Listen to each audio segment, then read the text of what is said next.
रोहन रीना का इकलौता बेटा था।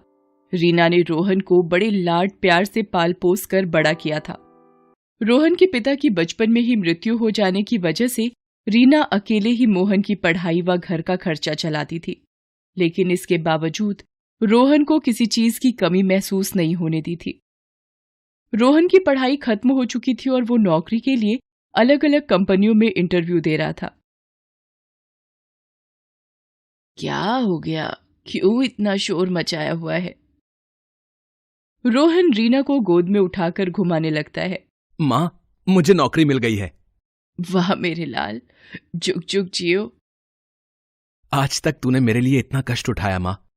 आज के बाद तुझे काम करने की कोई जरूरत नहीं है। तू आराम से बैठकर हुक्म चलाया कर बस। हुक्म तो मैं बस अपनी बहू पर चलाऊंगी। जल्दी ही तेरे लिए सुंदर कन्या देखकर तेरे हाथ पीले कर दूं। क्या माँ, तुम भी ना। रीना अपने बेटे के लिए सुंदर, सुशील और कामकाजी कन्या ढूंढ रही थी। रीना अपने बेटे रोहन की शादी के लिए जगह जगह लड़की देखने गई, लेकिन एक भी लड़की वो पसंद न कर पाई। हे भगवान, मेरे बेटे की कुंडली में शादी का योग है या नहीं? 50 लड़कियां देख चुकी हूं अभी तक, एक से भी बात नहीं बन पाई। एक दिन एक पंडित जी रीना के घर पर आए। बेटा, जरा पानी मिलेगा? मैं एक राहगीर हूं, दूर चलकर जाना है। थोड़ा पानी पिला दोगी तो बहुत अच्छा रहेगा। क्यों नहीं बाबा, आइए बैठिए ना, मैं अभी पानी लेकर आती हूँ। रीना ने साधु को पानी के साथ नाश्ता भी दिया। साधु बहुत खुश हो जाते हैं और कहते हैं, बेटी, भगवान तेरा भला करे, तेरी सारी मनोकामना पूर्ण करे। बाबा जी, अब मेरी एक ही मनोकामना है कि मेरे बेटे के लिए एक सुंदर सुशील कन्या देखकर शादी करा दूं। मैं देख पा रहा हूं तुम्हारे बेटे की कुंडली में जल्दी विवाह के योग हैं, लेकिन तुम्हारी कुंडली में बहु सुख देर से आएगा। तुम्हें अभी अपने जीवन का सबसे कठिन समय पार करना है। ये क्या बोल रहे हो बाबा? मैं तो बस वही बोल रहा हूं जो देख पा रहा हूं। रीना बाबा जी की बात सुनकर थोड़ा परेशान हो गई, लेकिन अगले दिन से बहू की तलाश में जोर शोर से लग गई, लेकिन कोई योग्य कन्या राहुल के लिए नहीं मिली। एक दिन रीना बाजार से कुछ सामान लेकर वापस आ रही थी। रास्ते में उसने देखा कि एक लड़की फोन पर बात करते हुए रास्ता पार कर रही थी। तभी अचानक एक गाड़ी उसके सामने आ गई। रीना अपना सामान छोड़ उस लड़की की जान बचाने चली जाती है और गाड़ी के सामने से उसे धक्का मार देती है। तुम्हें दिखाई नहीं देता क्या? अभी वो गाड़ी मार कर चली जाती। सॉरी आंटी, वो मैं फोन में कुछ देख रही थी। तुम्हारी वजह से मेरा सारा सामान गिर गया। आजकल के बच्चों को कुछ होश ही नहीं रहता है, मोबाइल में घुसे रहते हैं दिन रात।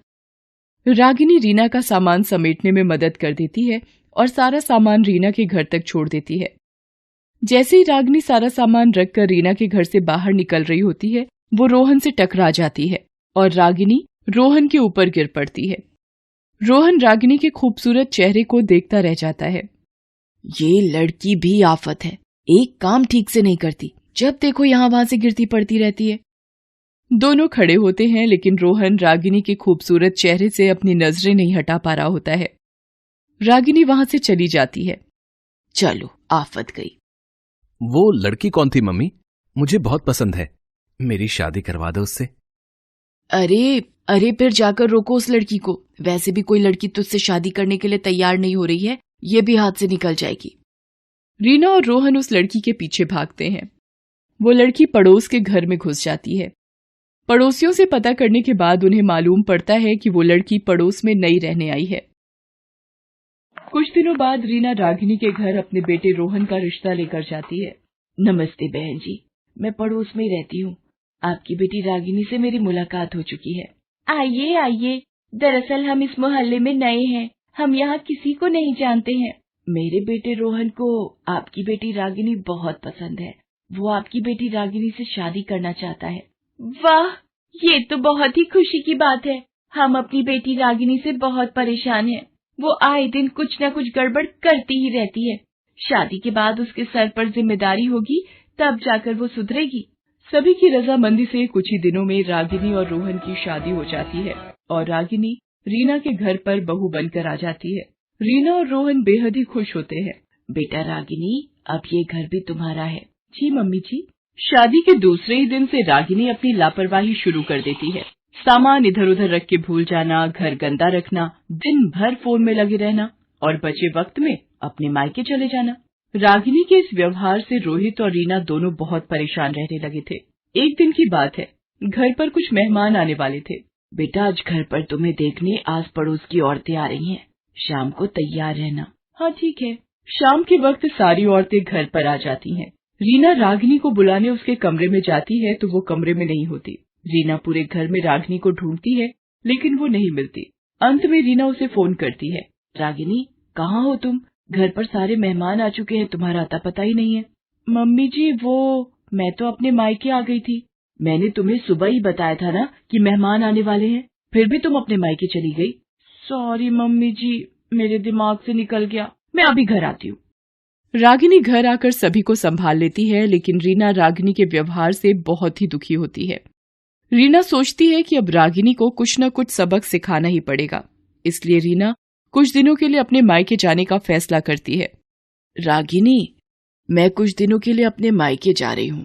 घर का ख्याल रखना। कचरे वाला सुबह 7 बजे आता है। सुबह जल्दी उठकर कचरा उसे दे देना, वरना कचरा दिन भर घर में पड़ा गंद मचाएगा। रसोई की खिड़की बंद रखना, नहीं तो वहां से बिल्ली आकर सारा खाना खा जाएगी। ठीक है मम्मी जी, आप बिल्कुल चिंता मत कीजिए। रीना अपने मायके चली जाती है। घर की सारी जिम्मेदारी रागिनी पर आ जाती है। अगले दिन रागिनी सुबह लेट से उठती है। ओहो, 8 बज गए। अब तो कचरा लेने वाले भैया आकर चले भी गए होंगे। अब ये कचरा दिन भर यहीं पड़े पड़े गंद मचाएगा। रागिनी, मेरा नाश्ता जल्दी दे दो, मुझे ऑफिस जाना है। हाँ, अभी लाई। रागिनी जल्दी जल्दी नाश्ता बनाने लगती है। रोहन को नाश्ता देने के बाद वो थोड़ी देर अपने फोन में लग जाती है और जैसे ही वो खुद नाश्ता करने जाती है, वो देखती है कि रसोई की खिड़की खुली थी और वहां से सारा नाश्ता भी गायब हो चुका था। वो समझ जाती है कि ये काम बिल्ली का ही है। एक तो ये कूड़े की बदबू बर्दाश्त नहीं हो रही, ऊपर से नाश्ता भी बिल्ली चट करके गई। मम्मी जी कितना काम करती हैं। 2-3 दिन में रागिनी की बुरी हालत हो जाती है। वो धीरे धीरे घर की जिम्मेदारी समझने लगती है और घर के कामों को सही से करने लगती है। 1 महीने बाद रीना वापस आती है तो वो देखती है कि घर बिल्कुल साफ सुथरा है। मम्मी जी, मैं समझ गई हूँ कि आप कितना काम करती हैं। बेटा, मैं तुम्हें यही सबक सिखाने के लिए अपने मायके चली गई थी। मुझे ये देखकर बहुत खुशी हो रही है कि तुम घर की जिम्मेदारी समझने लगी हो और घर को पूरी तरह व्यवस्थित रख रही हो। जी मम्मी जी, मैं पूरी तरह से समझ गई हूँ। उस दिन के बाद रागिनी और रीना साथ में घर की सारी जिम्मेदारी संभालते हैं।